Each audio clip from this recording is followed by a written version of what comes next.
ಸ್ನೇಹಿತರೆ ಎಲ್ರಿಗೂ ನಮಸ್ಕಾರ. ನನ್ನ ಹೆಸರು ವೇಣುಗೋಪಾಲ್ ಅಂತೇಳಿ, ನಾನು ಪಕ್ಷದ ದಕ್ಷಿಣ ಕನ್ನಡ ಜಿಲ್ಲಾ ಅಧ್ಯಕ್ಷ.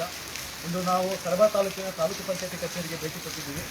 ಬಂದಂಥ ಕಾರಣ ಏನಂತಂದರೆ 15 ಡೇಸ್ ಬಿಫೋರ್ 15 ದಿನಗಳ ಹಿಂದೆ ನಾವು ನೆಲ್ಲೇರಿ ಗ್ರಾಮ ಪಂಚಾಯತ್ ಪಿಡಿಒವ್ರನ್ನ ಭೇಟಿ ಮಾಡಿ ಅಲ್ಲೊಂದಷ್ಟು ಕುಂದುಕೊರತೆಯ ಬಗ್ಗೆ ಮತ್ತು ಅವ್ಯವಸ್ಥೆಯ ಬಗ್ಗೆ ಪಟ್ಟಿ ಮಾಡಬೇಕು. ಜೊತೆಗೆ ಬರುವಂಥ ಒಂದು ತಿಂಗಳವಾರು ಏನು ಕಾಮಗಾರಿ ಇದೆಯೋ ಅದನ್ನು ಕಡ್ಡಾಯವಾಗಿ ನೀವು ಹೊರಗಡೆ ಬಹಿರಂಗವಾಗಿ ಪ್ರದರ್ಶನ ಮಾಡಬೇಕು ಅಂತೇಳಿ ಒಂದಷ್ಟು ಆಗ್ರಹ ಪತ್ರ ಕೊಟ್ಟಿದ್ವಿ. ಇಲ್ಲಿ ತನಕ ವ್ಯವಸ್ಥೆನ ಅವ್ರು ಮಾಡಲಿಲ್ಲ. ಅದರ ಕುರಿತಾಗಿ ಅವರು ಮೇಲಧಿಕಾರಿಯಾದ ನಮ್ಮ ಕಡಬ ತಾಲೂಕಿನ ತಾಲೂಕು ಪಂಚಾಯತಿಯ ಅವರು ನವೀನ್ ಭಂಡಾರಿ ಅಂತ ಹೆಸರು. ಸೊ ಅವ್ರಿಗೆ ಈಗ ನಾವು ಆಗ್ರಹ ಪತ್ರ ಕೊಡಲಿಕ್ಕೆ ಬಂದಿದ್ದೇವೆ. ಬಹುತೇಕ ನಮ್ಗೆ ಗೊತ್ತೇ ಇರ್ಬೋದು, 24 ಡೇಸ್ ಕೂಡ ನಾವು 20 ಡೇಸ್ ಬಿಫೋರ್ ಕೂಡ ನಾವು ಈ ಥರಕ್ಕೆ ವಿಡಿಯೋ ಮಾಡಿ ನಾವು ಲೈವಲ್ಲಿ ಹಾಕಿದ್ದು, ಜೊತೆಗೆ ಪತ್ರಿಕೆಯಲ್ಲಿ ವರದಿ ಆಗಿರ್ತದ್ದು. ಸೊ ಅದೇ ವಿಚಾರವಾಗಿ ನಾವಿಲ್ಲಿ ಬಂದಿದ್ದೀವಿ. ಅವ್ರು ನಿಮ್ಮ ಮುಖಾಂತರ ನಾವು ಅವ್ರಿಗೆ ಪತ್ರ ಕೊಡ್ತಾ ಇದ್ದೀವಿ.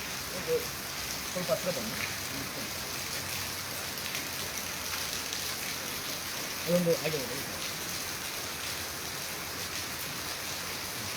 ಸರ್, ಈಗ ನೀವು ಬಹಿರಂಗವಾಗಿ ಸಾರ್ವಜನಿಕರಿಗೆ ಒಂದಷ್ಟು ಮಾಹಿತಿ ಕೊಡಿ.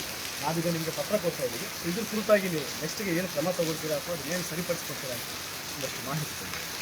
ಈಗಾಗಲೇ ನಮ್ಮ ಕರ್ನಾಟಕ ರಾಷ್ಟ್ರ ಸಮಿತಿ ಪಕ್ಷದ ವತಿಯಿಂದ ತಾವೆಲ್ಲರೂ ಬಂದು ನಮಗೆ ಮನವಿ ನೀಡಿದ್ದೀರಿ. ಈ ಖಂಡಿತ ಇದರಲ್ಲಿ ಯಾವುದಿದೆ ಜನರಿಗೆ ಅನುಕೂಲ ಆಗೋದಾದರೆ ಇದನ್ನು ಪರಿಶೀಲಿಸಿ ಹೀಗೆ ಆದೇಶ ಮಾಡ್ತಾರೆ. ಸ್ವಲ್ಪ ದೂರ ಫೋಟೋ ಏನು ಕಂಟಿನ್ಯೂ ಇದೆ, ಫೋಟೋ ಸೆಟ್ ಎಲ್ಲ ಬರಬೇಕು.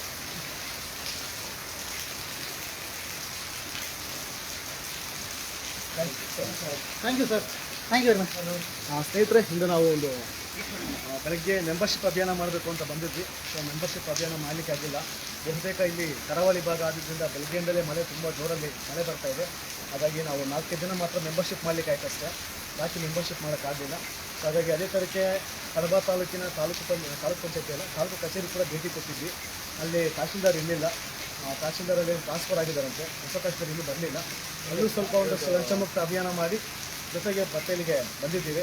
ಸೊ 5:15 ಕೊನೆಗೆ ಬಂದು ನಮ್ಮ ಎಕ್ಸ್-ಆರ್ಮಿಯವರು ಇದ್ದರು ಅವ್ರ ವಿಚಾರವಾಗಿ ಮಾತಾಡಲಿಕ್ಕೆ ಅಂತ ಬಂದದ್ದು. ಸೊ ನಮಗೆ ಅದು ಎಲ್ಲ ಕೆಲಸ ಮುಗಿದಿದೆ, ನೋಡುವ, ನಾವು ಆದಷ್ಟು ಪ್ರಯತ್ನ ಪಡ್ತೀವಿ ಅಂತ ಹೇಳಿದ್ದಾರೆ. ನಂತರ ಅದ್ರ ಬಗ್ಗೆ ಏನು ಮಾಡಬೇಕು ಅಂತ ನಾವು ಮತ್ತು ಸಾರ್ವಜನಿಕವಾಗಿ ಮಾಹಿತಿ ಕೊಡ್ತೀವಿ. ಹಾಗಾಗಿ ಇಲ್ಲಿ ನಾವು ನೋಡಿದ ಹಾಗೆ ID ಕಾರ್ಡು ಒಬ್ಬ ಸರ್ಕಾರಿ ನೌಕರನಿಗೆ ಯಾಕೆ ಬೇಕು, ಡೆಸಿಗ್ನೇಷನ್ ಬೋರ್ಡ್ ಯಾಕೆ ಬೇಕು ಅನ್ನುವಂಥ ಮಾಹಿತಿ ಒಬ್ಬರಿಗೂ ಗೊತ್ತಿರಲಿಲ್ಲ. ಸೊ ನಾವು ಬೆಳಗ್ಗೆ ಬಂದುಕೊಂಡು ತಾಲೂಕು ಪಂಚಾಯತಿ ಕಚೇರಿಯಲ್ಲಿ ನಾವು ಇಲ್ಲಿ ಏನು ಕಾಯಮ್ಮಾಗಿರ್ತಕ್ಕಂಥ ನೌಕರಿ ಎಲ್ಲ ಅಂತ ಕೂಡ ಮಾಹಿತಿ ಕೊಡ್ತಾ ಇದ್ದಾರೆ. ಕಾಯಮ್ಮಾಗಿದ್ದು ಇಲ್ಲ ಅಂತಂದ್ರೂ ಕೂಡ ಪ್ರತಿಯೊಬ್ಬ ವ್ಯಕ್ತಿಗೂ ಕೂಡ ID ಕಾರ್ಡು ಕಂಪಲ್ಸರಿ ಅನ್ನುವಂಥದ್ದು ಸರ್ಕಾರದಿಂದ ಬಂದಿರುವಂಥ ನೋಟಿಫಿಕೇಷನ್ ಸರ್ಕ್ಯುಲೇಷನ್ ಅದು. ಹಾಗಾಗಿ ಈಗ ಒಂದಷ್ಟು ಮಾಹಿತಿ ಕೊಟ್ಟಿದ್ದೀವಿ. ಇದೇ ಥರಕ್ಕೆ ನಾವು ಲಂಚಮುಕ್ತ ಅಭಿಯಾನ ಮತ್ತು ಬೇರೆ ಥರಕ್ಕೆ ಅಭಿಯಾನ ಕೂಡ ಮಾಡಿದ್ವಿ ಇಲ್ಲಿ.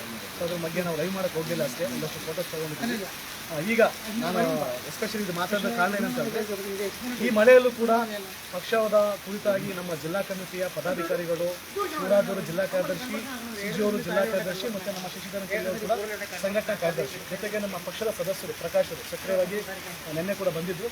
ಹಾಗಾಗಿ ನಿಮಗೆ ಮಾಹಿತಿ ಕೊಡ್ತಾ ಇದ್ದೀವಿ.